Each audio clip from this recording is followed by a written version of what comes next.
እና ብሬን መልሱልኝ አሁን ይሄ ሼር አድርጉላቸው ለዩቲዩበሮች እኔ ያገሬ ልጆች ናችሁ ብዬ ድንግል ማርያም እመቤቴን ቁጭ ብዬ እያንዳንዳቸውን ፎቶአቸውን እየለጠፍኩኝ ከነ ደረሰኝ እኔ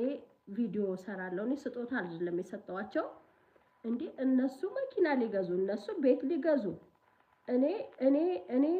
እህታችሁ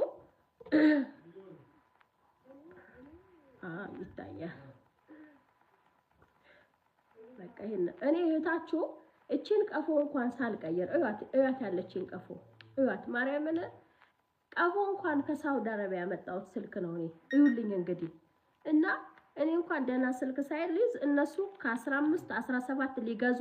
ለምለም ብር አበድሪኝ መቼ ትሰጡኛላችሁ ያኛው ወር ይወርድልኛል ቀጥታ አስገባልሻለሁ እያሉኝ ማለት ነው እግዚአብሔርን ነው የምላችሁ ይሄ ዝም ብሎ ትንንሽ ብር እንዳይመስላችሁ እንዴ 500,000 300,000 100,000 80,000 እና ብሬን መልሱልኝ አሁን ይሄ ሼር አድርጉላቸው ለዩቲዩበሮች እኔ ያገሬ ልጆች ናችሁ ብዬ ድንግል ማርያም እኔ ያገሬ ልጆች ናቸው ብዬ የት ይገባሉ የት መሄጃላቸው ማን ይሰጣቸዋል ይሄንን ብር መቼስ ይዘው የጎደላቸው ነው ምን ችግር አለው ብዬ ነው እኔ የሰጠዋቸው እግዚአብሔርን እመቤቴ ከዛ ደግሞ ማለት በቃ እኔ ምንድነው የሆነ ሰው የሆነን ብር ሲጠይቅ የሆነ ነገር ይሄ አርጌ እሰጣለሁ አይደል ሚለው እኔ ደግሞ በነገሩኝ ነገር ተማምኜባቸው ነው የሰጠዋቸው ማርያምን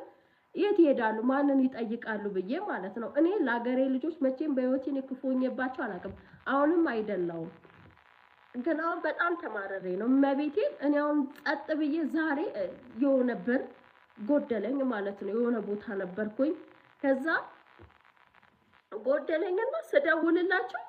ለምሊ በዚህ አውጥቼው ለምሊ በዚህ አጥፍቼው ለምሊ ምናምን እያሉ ተራራኝ እግዚአብሔርን እኔ ብሽቅ እንዳልኩኝ ይሄ እንትን እንዴ አይከፍትም እንዴ እስቲ ከከፈተ ኦኬ አሁን እኔ ዛሬ እዚህ ቦታ ነው ያልኩት ማርያምን ማስያዣ 1,500,000 ብር ተጠየቅኩ እኔ ደግሞ እቺስ ብር አለኝ አይደል እንዴ በየቦታው ብር አለኝ ብዬ ስደዋውል በዚህ ወጥቶ በዚህ ገብቶ ማርያምን ነው የምላችሁ መስከረም ላይ የወሰዱት ብር አሁን ስንት ወር ነው መስከረም ማለት ስንት ወር ነው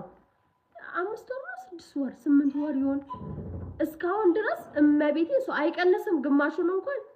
በየወሩ ይሰራሉ እንደነሱም ይሰራ የለም እኮ ይሰራሉ ይበላሉ ያራሉ ይጠጣሉ ይጨፍራሉ በየጭፈራ ቤቱ ብር ይነሰንሳሉ አላቸው እንዲባል